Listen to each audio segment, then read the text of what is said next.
नमस्कार, मैथिली पाठशाला में आप सभी का स्वागत है। मैं हूँ वंदना झा। प्रणाम। मैथिली पाठशाला में अहाँ सब गोटेक स्वागत अछि। हम छी वंदना झा। आज हम फिर से प्रतिदिन बोले जाने वाले वाक्यों को बोलने का अभ्यास करेंगे। आए हम सब फिर सब दिन बाजे वाला वाक्य सबके बजबाक अभ्यास करबे। मैं घर जा रहा हूँ या मैं घर जा रही हूँ। हम घर जा रहल छी। कोई आ रहा है। क्यों आबि रहल छे। तुम कहाँ जा रहे हो। तू कतो जाइत छे। आप कहाँ जा रहे हैं। अहाँ कतो जाइत छी। यह मेरी कार है। ये हमर कार छे। दूध में कुछ गिर गया। दूध में कुछ खस पड़ले। वे घूमने जा रहे हैं। वो घूमो जा रहल छथिन।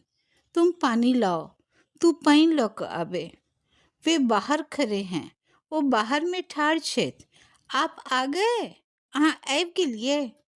अब मैं जा रहा हूँ या अब मैं जा रही हूँ। अब हम जा रहल छी। आज के लिए बस इतना ही। फिर अगले अध्याय में। आय के लिए बस इतबे। फिर अगला अध्याय में। धन्यवाद। प्रणाम।